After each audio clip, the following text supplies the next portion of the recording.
Good morning. Happy Thursday.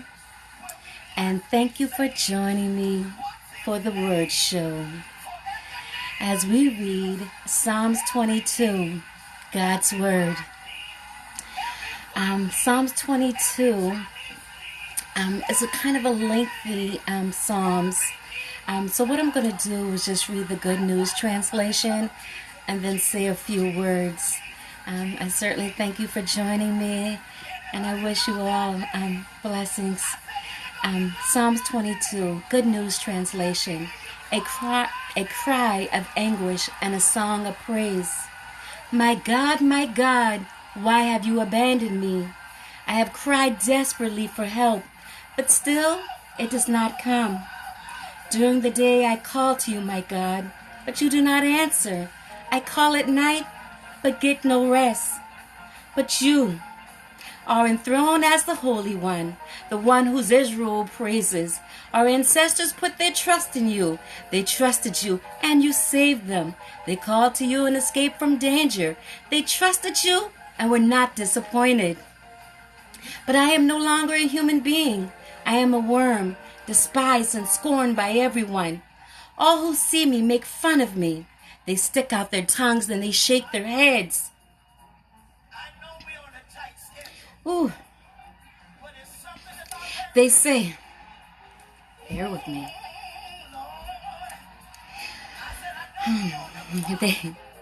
I'm going to start verse 7 again. All who sees me make fun of me. They stick out their tongues and shake their heads. You replied, on the Lord. They say, why does your Lord not save you? If the Lord likes you, why doesn't he help you? It was you who brought me safety through birth, and when I was a baby, you kept me safe. I have relied on you since the day I was born, and you have always been my God. Do not stay away from me. Trouble is near, and there is no one to help. Many enemies surround me like bulls. They are all around me like fierce bulls from the land of Bashan. They open their mouth like lions, roaring and tearing at me. My strength is gone like water spilled on the ground. All of my bones are out of joints. My heart is like melted wax. My throat is dry as dust, and my tongue sticks to the roof of my mouth. You have left me for the dead in the dust. An evil gang is around me. Like a pack of dogs, they close in on me. They tear at my hands and my feet. All my bones can be seen. My enemies look at me and stare. They gamble off my clothes and divide it among themselves. Oh Lord, don't stay away from me. Come quickly to my rescue. Save me from this sword. Save my life from these dogs. Rescue me from these lions. I am helpless before these wild bulls. I will tell my people what you have done. I will praise you in their assembly. Praise him, you servants of the Lord. Honor him, you descendants of Jacob. Worship him, you people of Israel. He does not neglect the poor or ignore their suffering. He does not turn away from them, but answers when they call for his help. Yes, he does. In the full assemblies I will praise you for what you have done. In the presence of those who worship you, I will offer the sacrifices I promised. The poor will eat as much as they want. These who come to the Lord will praise him. May they prosper forever. All nations will remember the Lord. For every part of the world they will turn to him. All races will worship him. The Lord is king and he rules the nations. All proud people will bow down to him. All mortals will bow down before him. Future generations will serve him. They will speak the Lord to the coming generations. We should. People not yet born will be told, the Lord saved his people. So once again, that was Psalms 22, Good News translation. And those words, those very first words. And he says, my God, where are you? Those are the times that we're in right now.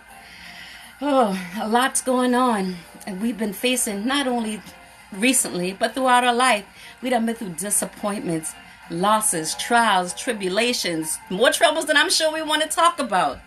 And there's been times that God hadn't rescued us immediately.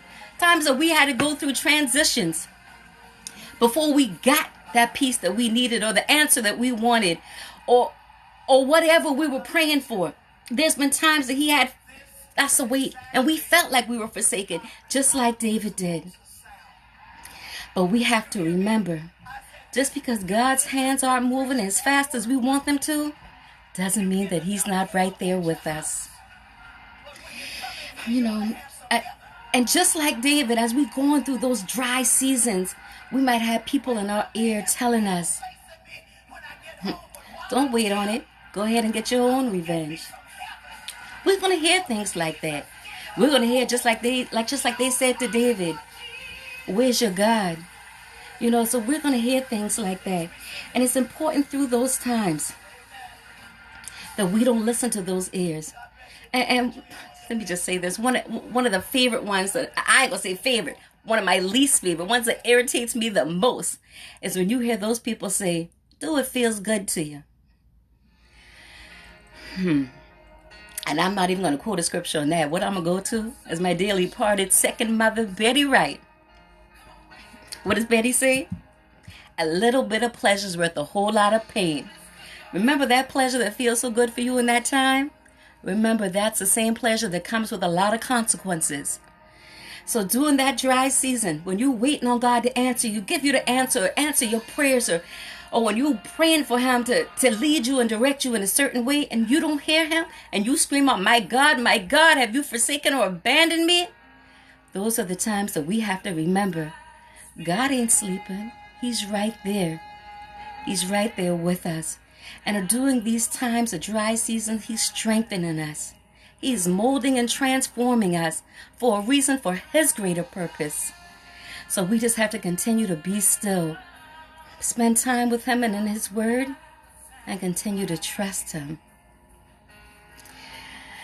And I know a lot has happened in the last couple of days, personally to me, is as far as friends, health, and passing.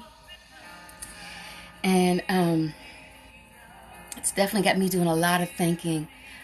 Time waits for no person. No person. So we need to see God and the plans that he has for us and the things that he has for us to do for him. Tomorrow's not promised. I love you all, and I thank you for joining with me in this journey as we continue with these 150 Psalms and our commitment unto God. I love you. Be blessed. Continue as you say, my God, have you forsaken me? Continue to trust him. And use that time during that dry season to find something in yourself, to strengthen yourself, to mold yourself to what God has for you to do for his kingdom. I love you all. Take care.